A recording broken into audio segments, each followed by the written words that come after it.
Welcome to Dark Sorcery. I'm Alfredo Martinez. I have with me once again Gazelam Ale. Gazelam, good to have you again, man. In the And we're right here in in the person. flesh, in the flesh. And so today we got a sort of a philosophical discussion. I guess we can call this atheism versus spirituality because the thing about Gazelam is that he has more of an atheistic approach to magic and his practice and I straight up am a spiritual person. I really believe that, there are spirits around, you can interact with them, we can interact with the elements and change things around. So, Gazalem, kind of explain your atheistic approach to uh, spiritual practice. Yeah, I mean it seems like it would be a cognitive dissonance or something, where you're holding two beliefs at the same time or something, but I don't really believe in anything. Hmm. And I'm not saying that magic doesn't work and stuff, but like it's the whole thing where you have to have really strong evidence to be able to prove that Well, you actually manipulated well, the universe or something. we'll get more into that later. But the way you practice your magic, you said through your art, a lot of it. Can you Well, go ahead and expand on. magic is a form of art, at least for me, and that. And I think like I'm really into old grimoires and magical books, and for me, like I don't see like a really there's like some kind of blurred thing between practical stage magic versus like building some altar up in your room or something like that. You know what I mean? But Like you, I like the aesthetics of it. And it's really attractive to me, but I don't think people can affect well, reality. I mean, you can, you know what I mean? Sometimes willpower and just going out and doing something Well, I is think bigger that's than that's like a lot. making some Well, that's a lot of calling that up ties some into goddess or god magic or something. because I mean you do have to actually get up. You can't just do a spell, say, I want this to happen, and you don't do it. You have to actually get out and do it. I do believe that helps open doors. Now, you mentioned stage magic. I will say that a lot of what we see and call stage magic has its roots in actual, occultism and spirituality. Like, take for instance, when he has a magic wand, I do believe in magic wands. I have one myself, and I do believe that came from that. Stage magic is sort of a bullet point, a sub of that of magic in general. But Well, there's a way to anchor yourself into the universe and be aware of your directions and where you're at and things like that. Like I went down to the Ogden Festival down there and they had a group of Mashikas that were there performing dances and talking about things and it was pretty incredible, because they had Tezcatlipoca and yeah, each costume represented the yeah, different deity and stuff. And a big part of the whole ritual was that, he called up the four corners and the elements of the four in the circle or right, whatever, right, right. And I think there is a lot to that as a human being able to ground yourself in. People are ignorant to all kinds of things. We all are. We're all guilty of that, but it's like people worry about somebody doing voodoo and sacrificing an animal, but then they go to McDonald's every day or Well, slowly destroying themselves. Yeah, but I think it's a matter of how you look at it. Now, uh, let me ask you this: Can so you believe? Let's talk about just in general spirit or magical work spells and things like that. So let's say somebody wants something to happen. They do a candle spell or some kind of spell that they put together, and then they go out and they go out and they accomplish what they need to. Now, do you believe that candle spell had any effect on what they did In the at sense, all. that it puts them in the mindset to be open for opportunities that maybe they would have ignored otherwise. Right.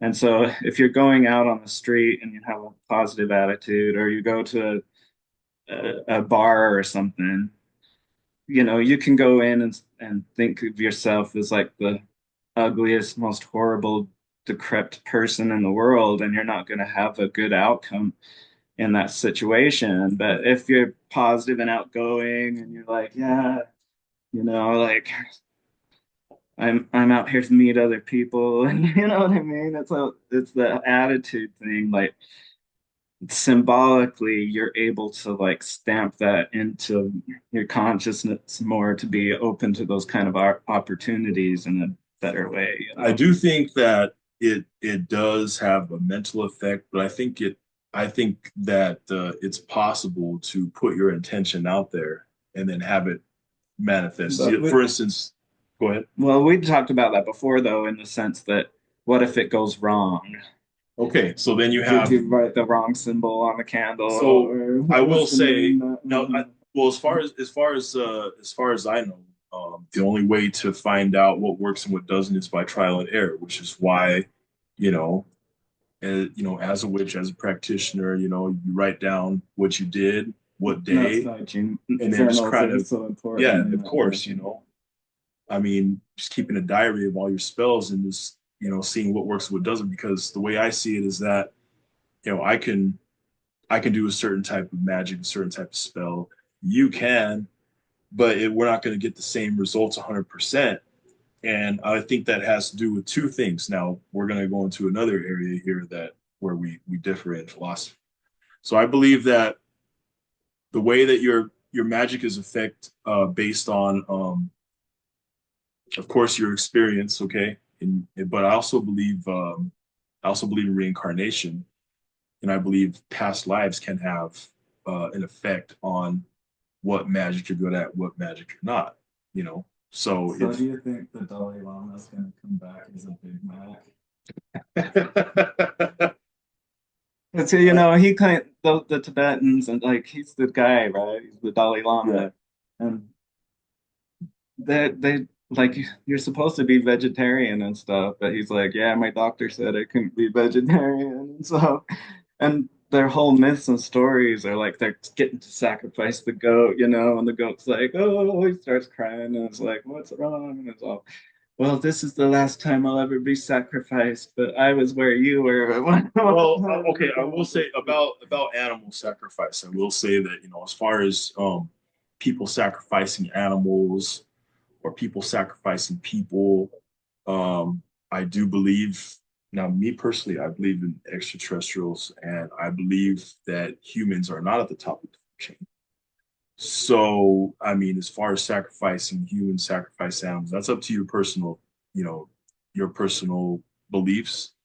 Yeah, But so it's I don't think it's it. I don't think there's. I think it's how you look at it. I don't, for instance, I think that as humans we have to live in peace and harmony, exist with each other. So of course, if you get in trouble, I'm gonna have your back, and you're gonna have mine. You know what I mean? And I do believe that we should exist in peace and love each other and things like that. but But I Jim, mean, these other cultures that, like, take for instance the Aztec culture, who just sacrificed people like it was, like it was nothing. I don't judge them for that. They have their own but way of going. In fact, like we said, it was considered an honor to be chosen to sacrifice yeah, people but at the for same time, that's what we're talking about. Belief is that um, belief is a way for other people to control others, all the way up to like entire cultures that are like the sun's not going to come up tomorrow unless we like cut your daughter open or some shit. Like the same So thing with like all Christianity and any of the Abrahamic religions. It's based on like sacrificing like the so thing you I love the do think most, but it's like not okay, consensual because like you don't kill your kid because God told you to, and that right. kind So of I stuff. think there is truth. I think all that is rooted in some truth, but I think it's human nature for someone to take that information, twist it, and kind of make it controlling to control the masses.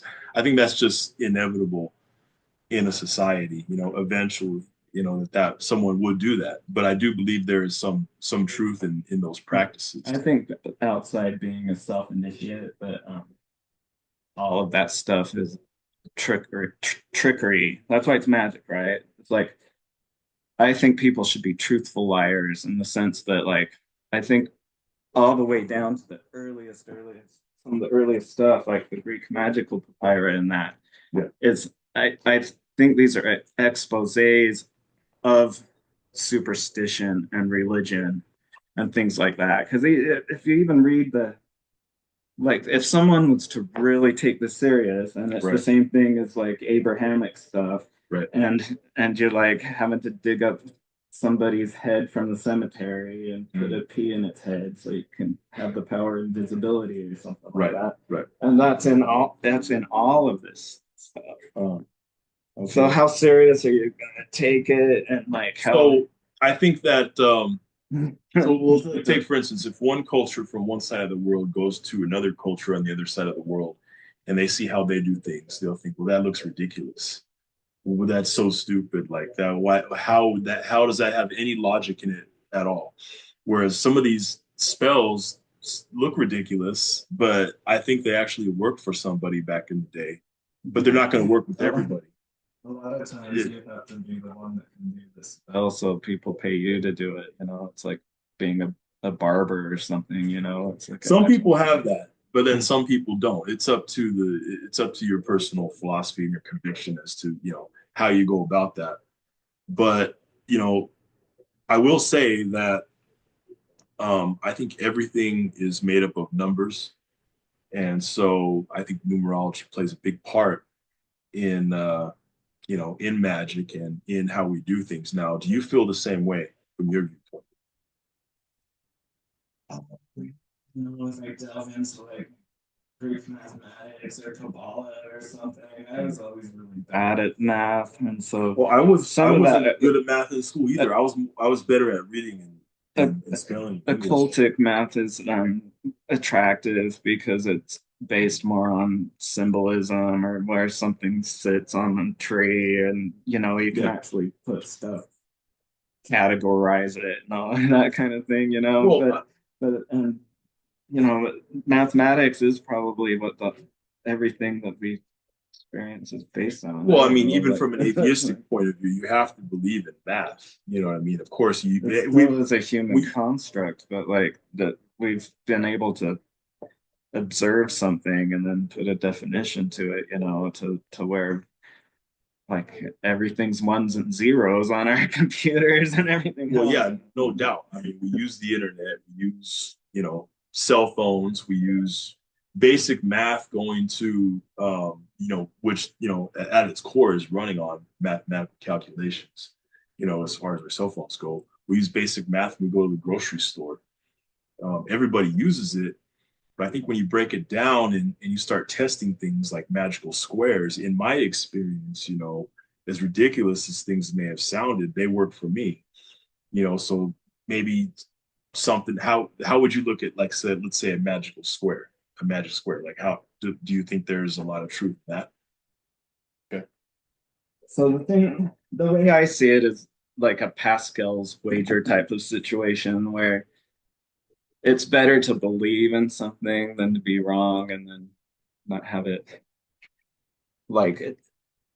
If you don't believe that you'll be saved by Jesus Christ or something, it's better just to believe it and then have that so that you'll be saved rather than to deny it and not be saved, kind of. Well, I think it's good to test it first before even thinking about But believing. how is that something like that? So take for instance, you can test out what they say, do what they say, test it out, kind of, and then kind of look at other viewpoints. Well, what do these other religions got to say about this? And that's kind of how it was with me when I grew up in Christianity. I tested out what they told me to do, then I tested out what other religions said to do, and I kind of made up my own mind and said, okay, this is bullshit. There's something more to. There's something what it's rooted in, there's something more to that. So let me go to that. And then eventually, of course, it came from occultism. Yeah. So then I got into that. But that's how I approach it. I wouldn't just, because in church, when they would say, oh, just believe in the Lord and you'll be saved, believe that Jesus died on the cross for your sins, accept him in your heart. Okay. I tested all that stuff out. I'm like, I'm going to test all this, and I came to I ended up, being an occultist. Well, an occultic thought is what birth science or and chemistry and space travel and all those things All is that you came have to from, be able yeah, of course. but as we learn more and more and more, it's kind of like the God of the gaps kind of thing where it's like, I can't explain this, so therefore aliens, or to attribute something being a result of, I mean, I can get that you can fine tune into things, but Yeah. maybe that's why the result looks that way or something, you know? Like Look, there's certain all I gods know and is goddesses that I'm just really obsessed with and right. things, and like I can tune into them and kind of like just feel like Okay, you're now getting mounted or going these gods and on. goddesses that you tune into, do you believe they're a part of your psyche, or do you believe they're actually an external Yeah, being? I just think that it's just the human perception kind of thing. Okay, so they're parts of your psyche, say, right? Parts of your mind. Well, I'll just become really obsessive with certain things and No doubt there, like the attributions a lot, and so become obsessed with it kind of. so no doubt there's certain types of energy. You can say that. Yeah, but energy is just a way to describe like a, like a big thing with growing up Mormon was like to feel the Holy Ghost and be able to be in tune to Yeah, what that feels like, there's a certain empathy to it, and like having to care for something else and stuff like that. yeah. But and but then there's like ways that they can manipulate that through like Mormons we're almost like a level up from Mennonites or something, You're not allowed to do certain things. Right. And like I think it's we interesting grew up how, the same way. You can't well, watch certain kinds of movies or you yeah, when can't I grew up Christian, certain that was music. kind of how it was. When I grew up Christian, you grew up Mormon.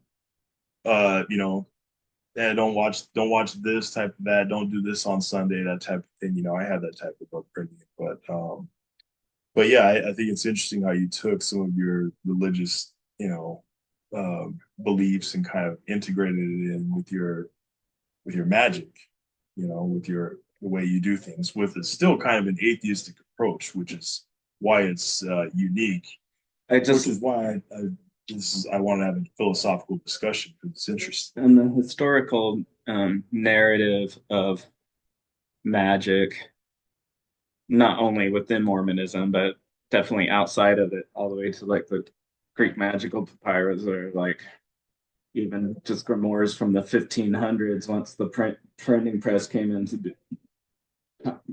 being to where they can actually start to distribute this kind of stuff, and it's all there's a common thread through all of it, where it's like that's where like the magic circle that you draw up and like Right. I mean Right. Well, especially with we'll demonology we'll and just like take a look inside of a church. You have an altar. You have a priest who goes around the altar. You have chanting certain things, and even if you're like, take for instance, I grew up Pentecostal, so there's the altar right there. Pastors up there shouting certain things, shouting certain God names, and you know, basically building up this spiritual energy. it's the And same thing, and it is kind of the same thing. It's just like I think instead of one person at an altar doing this thing, it's a whole bunch of people participating in the yeah. ritual. Well, that's why And I'm saying that it's an expose, because once you can finally self-initiate it, then it's exposing religion. It exposes all those. Because so, what does control need? Control needs okay, more I control, do kind of believe thing. that a lot of it can be bullshit and just charlatans, doing that. There's a lot of that stuff in religion. In fact, I think most of it is. But I think that if there is a spirit that can attach itself to that building and attach itself to those people, it can use that congregation to soak up the energy. Or what can happen is an egregore can be created by everybody focusing on this one certain thing and having this certain type of belief. They can create an egregore that can then soak up the energy and run amok Yeah, around. well, I mean, isn't that's kind of what all the, like Yahweh is like this weird deranged demiurge that like loves sacrifice and Yeah. tells you to hate your Well, family, no you know. doubt. When you look at the God of when you look at the Bible, the Old Testament, New Testament, it is not the same God.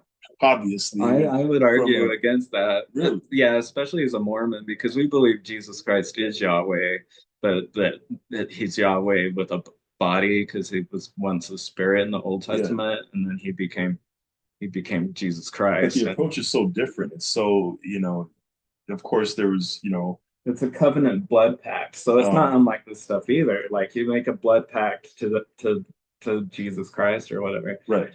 Like when he came in the Book of Mormon, when Jesus comes to the Americas, he obliterates everything. Mm. And the only people that survived are like sitting under caves and there's no light or anything. Everything is in darkness for Mm.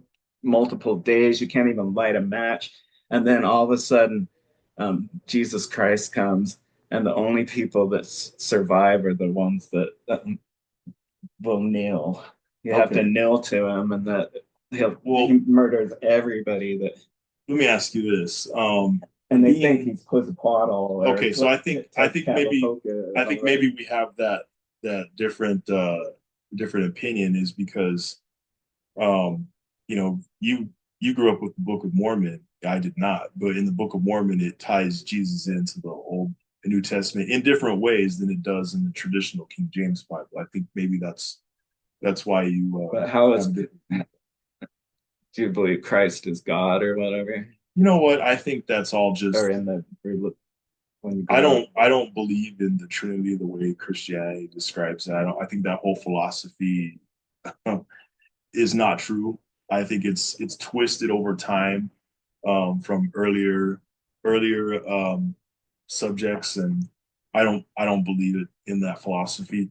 Yeah, But we see the Trinity as three separate beings. So like Elohim is the big daddy God, and then Jehovah is his son that sacrificed himself. And then there's like certain Mormon concepts that are more Gnostic, where they think the Holy Ghost is your heavenly mother. so I do think that when you talk about quote unquote God, I think that you have to think in terms of male energy and female energy together. Kind of like how in Wicca they have the God and the goddess, type of thing. I think the Holy Spirit originally was feminine, and then over time they changed it to masculine. Yeah, But it was all the I think patriarchal. it was at first a feminine energy that got twisted over time. But well, let me ask you this: you consider yourself an atheist, yet you still have some Mormon beliefs on your upbringing. How do the two tie in? Yeah, I wouldn't say that their beliefs. I love history and I love deep diving into all of it. And my family goes back 6 generations or more. They were like friends with Joseph Smith and all that crap. Oh wow, that's deep connections right there. Yeah, My cousin that's Sally, interesting. my cousin Sally Chase was the one that taught Joseph Smith how to scry and, and where he could find his own peepstone or all that Right, stuff. So the thing is magic is just such a part of just my heritage kind of right. thing. Of course, when you dig deep into religion, you will find magic in there, whether religious people want to admit it or But not. that's why That's I'm what it is. saying that I think magic is the expose of religion. You know what I mean? Well, yeah, you can say that, but then again, you can't. I think magic is such a broad term. You can't just put it in like a box and like there's so many ways to look at it, interpret it, and call. Now let me Well, ask like in you. Brazil, where like Santeria it's mixed up so much with the Catholic religion, and Yeah, intertwined to the point where the voodoo actually kind of trumps out. Yeah. on like the actual Catholic kind of mindset. Yeah, yeah, yeah, and I think that's But don't you think they're kind of taking advantage and hijacking Catholicism in a way? Like I think like the Pope and people are like, how do we control these Catholics? I think they did that out of necessity because when the when the slaves were when the slave trade came over to the Americas, South America, the Caribbean, and all that, they had to they had to adapt and then hide It's the their way for gods with certain saints, and they still practiced their African religion, but yeah, that's yet what it it was was amazing with still it. It's they like had to hide it, the and that's local how they did priest it would out of come over necessity. and see that statue, and it's like, oh, they're so glad you're worshiping Right. St. Thomas or something, but they're like, no, this is Well, that's one reason why I don't judge people who are religious, because I believe that if they just because they say, well, I'm this religion or that religion, I'm a Muslim, I'm a Christian, I'm a Mormon, I'm this and that, that doesn't mean that they're wrong. I think they just have a different approach. They can still be doing magic and doing they do magic in their own way. They just do it a different way. Now there are those people who go to they go to church and they just they're there every Sunday, but they're just going through the motions. They don't really study their holy book or whatever. They just kind of sing a song, bow their head when they pray, and then they go and they do their. I don't think those people are doing much, but people who really are serious about a spiritual path, I commend them. I used to think that well, people who are religious are not as smart as people who are into the occult, and that was very ignorant of me to think that. But as I've grown to respect all religions and respect people's spiritual paths, where yeah, if they're sitting in church, going to church every Sunday and being, I'm not going to judge them, because to me they're doing their spirituality and their magic in their own way. well, And as long as they're they have peace, love, harmony in their heart, whatever. yeah, But where I have an issue with it is like the way that people are either manipulated by other people because they're put in that kind of situation and they have to believe because it's a sunk cost fallacy where like their whole lives they put everything into it and like it like my I remember one of my siblings saying, "Oh, I want it to be true. I want it to be true." And I'm like, "Why would you want that stuff to be true?" It's like I so think people like that are meant for different spiritual paths. I don't think everybody's meant to walk the same spiritual path. Just like I don't think that everyone is meant to be an occultist like I am, or well, you know what I mean. I don't think I think that that's what I'm saying. it's meant for people to question things and get out of that and go on something else. Maybe that person is meant to I'm be a a constitution. Wiccan, or someone's meant to be a Satanist, or someone's meant to, that there's a place for all that. I'm a constitutionalist, and especially the First Amendment. I think it's like it's really important is the freedom of religion as well as freedom from religion, Right. and the freedom to regret, to be able to have free speech and all of that stuff. But at the same time, if it's mostly a control mechanism Of course, by it's control. and so like for instance, and I don't want to get into politics, but the rise of Christian nationalism and stuff, Right. that's like some scary fucking Okay. shit. And that's like because people believe that shit. You know what Okay, I'm no saying? doubt. Look, I think if you grow up in church and you don't feel comfortable there, you're not getting anything out of it, you don't feel like you're spiritually growing. I think it's your destiny to get out of that and go to something else, But a something lot of where the time, that's just another, it's just like a whole nother. I just don't look. believe in I superstition think and people stuff who like are that, there and have the balls to actually look into their religion and speak out against it and go away. I think it's meant for them, and they will find their own spiritual path and end it wherever else it is. But for people who don't have the balls to sit down and they're part of a book club, but they don't read the book and they just go through the motions, and then they deserve to be there because they don't have the balls to stand up and defend themselves or speak out against what they don't agree with. And that's the way I see it. Well, that's Now, interesting. It's curious because I don't, and I think that was one of the bullet points you were kind of playing around with is like, I don't believe that there's a soul or a spirit or oh, something okay. like that, you know? Like to me, and that's the way I was raised is to think that way. In fact, we existed in a pre-existence waiting to achieve our bodies and become into our bodies. So let me ask you this: do you believe in ghosts and hauntings? Like people see ghosts in their house? I believe there's some imprint in their head that they might think they're seeing something, but no, I don't think Okay. there's like a real ghost Now, there. now, me personally, I believe in spirituality, to the fullest. I've seen shadow people. I see spirits. Spirits are around me on a regular basis. I'll be somewhere, stuff will just move by itself. Stuff will turn on by itself. So certain deities that are here in my home living with me, I'll hear them walking around at night. Nobody's there, but I can hear the footsteps and I know it's them. Different things like that. I hear voices. Now that's not just because not because I'm schizophrenic. I mean, I've tested stuff out. Like take for instance, I've been doing spell ritual spells and things like that with candles and things like and excuse me, set up an altar and all of a sudden a tote falls over by itself. And I'll say, okay, if a spirit is here and move that, do that again. And then it'll happen again. Things like that. I've seen portals open in front of me. I've seen I've called, I've called things up and actually, I've seen things, I've heard things and on be me being